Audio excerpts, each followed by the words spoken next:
Hello friends, welcome to the new episode of my channel. আমি অরিত্র। এখন এই ভিডিওর মধ্যে আমরা টেস্ট বলে ছবিটাকে নিয়ে কথা বলবো, যেটা একটা তামিল ফিল্ম, বাট নেটফ্লিক্সে ডাইরেক্টলি রিলিজ করেছে। শশীকান্ত এটাকে ডিরেক্ট করেছেন। ছবির মধ্যে লিড চরিত্র প্লে করছে আর মাধবন, সিদ্ধার্থ এবং নয়নতারা। ছবিটা থেকে আমার আশা ছিল, ট্রেলারটা প্রমিসিং লেগেছিল। ছবিটার মেইন যে স্টোরি লাইনটা, যে প্রিমাইসটা, সেটা কিন্তু খুব ইন্টারেস্টিং।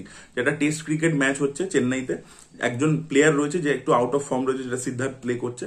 এবার খেলার ঠিক সময় আর কি, মানে যেদিন যখন এই টেস্টটা হচ্ছে, ইন্ডিয়া পাকিস্তান টেস্টটা, সেই সময় এর ছেলে কিডন্যাপ হয়ে যাচ্ছে আর কি। এবং যারা কিডন্যাপ করছে তারা আর কি ওকে বলছে যে তুমি ম্যাচের মধ্যে এরকম এরকম ভাবে ফিক্সিং করো।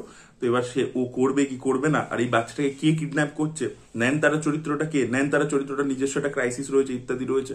আর মাধবনের ক্যারেক্টারটা একটা মানে সে সাইন্টিস্ট আর কি, MIT থেকে পড়েছে, তো তার একটা উদ্দেশ্য রয়েছে। তো এই তিনটে লাইফ কি করে জড়িয়ে যাচ্ছে, কি হচ্ছে, সেটা নিয়ে পুরো গল্পটা। তো প্রিমাইসটা কিন্তু খুব ইন্টারেস্টিং ছিল। এটা একটা খুব ইন্টারেস্টিং থ্রিলার ছবি হতে পারতো। ছবিটা প্রথম কথা, ফার্স্ট হাফটা প্রচন্ড টাইম নেয়। মানে OTT ফিল্মে তো আর ফার্স্ট হাফ সেকেন্ড হাফ বলে নয়, বাট মানে যে সেট আপটা, সেটা প্রচুর টাইম নেয়। ঠিক আছে, আমি বুঝতে পারছি যে তুমি তিনটে ক্যারেক্টারের লাইফে কনফ্লিক্ট গুলো এস্টাবলিশ করছো। তুমি দেখাতে চাইছো যে হয়তো এই মানে মাধবনের ক্যারেক্টারটা সে খুব আনসাকসেসফুল। তার যে একটা মানে প্ল্যান আছে, একটা রিসার্চ সে করতে চায়, সেটা করতে পারছে না। তারপরে তার ওয়াইফ কনসিভ করতে পারছে না। এই দুটো নিয়ে তাদের একটা লাইফে প্রবলেম চলছে। অন্যদিকে আমরা দেখতে পাচ্ছি যে টাকার দিক থেকে অনেক বেশি টাকা পয়সা রয়েছে, মানে ধনী লোক হচ্ছে সিদ্ধার্থ, কিন্তু তারও একটা প্রবলেম রয়েছে, তারও একটা ক্রাইসিস রয়েছে। এরকম এই জিনিসগুলোকে সেট আপ করা হয়েছে, এবং এদের মধ্যে কি নিজস্ব লিঙ্ক আছে সেটা ফার্স্ট হাফে সেট আপ করা হয়েছে।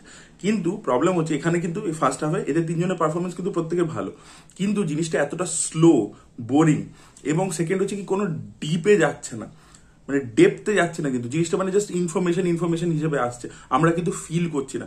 পারফরমেন্স ভালো থাকা সত্ত্বেও এরকম কোনো মোমেন্টস নেই যেখানে আমরা ওই ভালনারেবিলিটিটা ফিল করবো ক্যারেক্টারতে। এবার একটা টাইমের পরে একটা মানে যেখানে বললাম যে কিডন্যাপিংটা হয়, তারপরে আমরা এই ক্যারেক্টারের তিনজনের লাইফের মধ্যে একটা চেঞ্জ দেখতে পাই। এবার সেই জায়গাটাতে ছবির সেকেন্ড হাফটা, দ্বিতীয় পার্টটাতে, সেখানে আর মাধবন হেভি পারফরমেন্স দিয়েছে। কিন্তু প্রবলেম হচ্ছে এই মাধবনের ক্যারেক্টারটার মধ্যে এই যে ট্রান্সফরমেশনটা এলো, সেটা কেন এলো, কিভাবে হলো, সেটা একটা মানে বিল্ড আপ দিতে হবে। তো সেই বিল্ড আপটা কোথাও নেই। তো সেই বিল্ড আপটা মানে র্যান্ডাম এই চেঞ্জটা। তার পারফরমেন্স খুব ভালো, সেকেন্ড হাফে পুরোটাই মাধবন টেনে দিয়েছে, কিন্তু ওই বিল্ড আপটা নেই আর কি। ক্যারেক্টার ট্রান্সফরমেশনের কোনো বিল্ড আপ নেই, সেটা একটা প্রবলেম।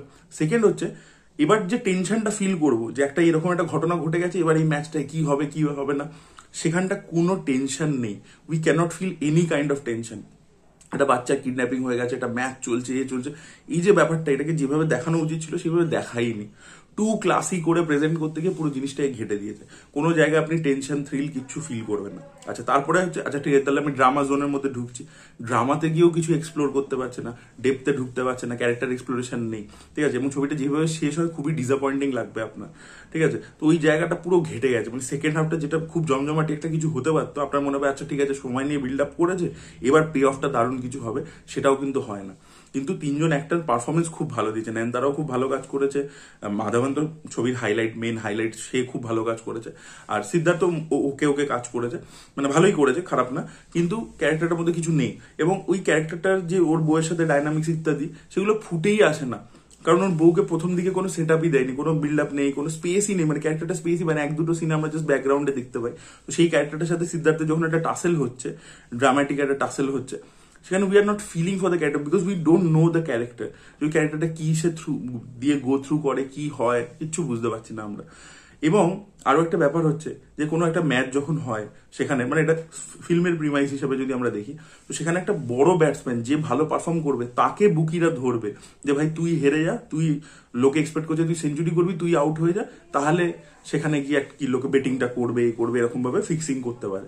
কিন্তু যে ব্যাটসম্যানটা আন্ডার পারফর্মই করছে, লোকে এক্সপেক্টই করছে না, দর্শক এক্সপেক্ট করছে না, তার নিজের টিমও এক্সপেক্ট করছে না যে ও ভালো খেলবে, তার উপর বেটিং করে আলাদা করে কি লাভ?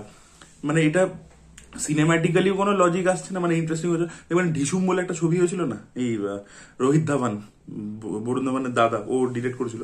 ছবিটা আমার ভালো লাগেনি, বাট ঢিসুম ছবিটাতে দেখবেন এরকম দেখিয়েছিল, যেটা এরকম বিরাট কোহলির মতো স্টার ব্যাটসম্যান, তাকে ওরা কিডন্যাপ করছে, করছে, কারণ সেই স্টার ব্যাটসম্যানটাকে আটকে দিলে ওই ম্যাচটা হেরে যেতে পারে টিম। কিন্তু এখানে তো দেখাচ্ছে ব্যাটসম্যানটা নিজেই পারফর্ম বাজে করছে, তো তাহলে তাকে, তার ছেলেকে আটকে রেখে কিভাবে ম্যাচ ম্যানুপুলেট হচ্ছে, মানে পুরো জিনিসটা আর কি ওই আইডিয়া লেভেলে পুরো ঘেটে গেছে। এবং ছবিটা না মানে খুব জেনেরিক একটা ওয়াচ, যে হ্যাঁ ওকে আপনি একবার দেখলেন ঠিক আছে, প্রচুর সময় নিচ্ছে, 2 ঘন্টা 25 মিনিট রান টাইমটা জাস্টিফাইডই নয়, মানে কোনো টেরিটরিতে যেতেই পারিনি, ঠিক আছে, যে একটা এক্সপ্লোর করবো, এই যে ফার্স্ট হাফে আরো ডিটেলে গিয়ে এই মাধবানী MIT থেকে এসছে, তার একটা বিশাল এতটা ট্যালেন্ট থাকা সত্ত্বেও সে কোনো মানে পাচ্ছে না, রেকগনিশন পাচ্ছে না। তো সিদ্ধার্থকে দেখে তার মধ্যে একটা যে হিংসে তৈরি হচ্ছে, ইনসিকিউরিটি তৈরি হচ্ছে, সেই ব্যাপারগুলো এস্টাবলিশ করতে পারেনি। তো ডিরেক্টর অ্যাকচুয়ালি কি করতে চেয়েছে আমি বুঝতে পারিনি, মানে এতটাই সার্ফেসে চলে গেছে, মানে অ্যাকচুয়ালি ওরা তো একটু সার্টেল কিছু বানাতে চাইছিল, বাট সেই সার্টেলিটির মধ্যে কিন্তু আরো নুয়ান্স থাকে, সেই নুয়ান্সটাও নেই। আবার তামিল কমার্শিয়াল সিনেমার যে মজাটা থাকে সেই ব্যাপারটা, সেই মেইন স্ট্রিমের মজাটাও নেই, তো কোনোটাই নেই আর কি। তো আমার মানে ওকে ওকে লেগেছে ছবিটা, খুবই ওকে, মানে বিলো অ্যাভারেজ ছবি লেগেছে আমার টেস্ট। তো আপনারা যদি টেস্ট দেখেছেন, আপনাদের কি বক্তব্য অবশ্যই কমেন্টে জানাবেন। এই ভিডিওটা ভালো লেগে থাকলে লাইক করুন, শেয়ার করুন, চ্যানেলটিকে সাবস্ক্রাইব করতে ভুলবেন না। Bye bye.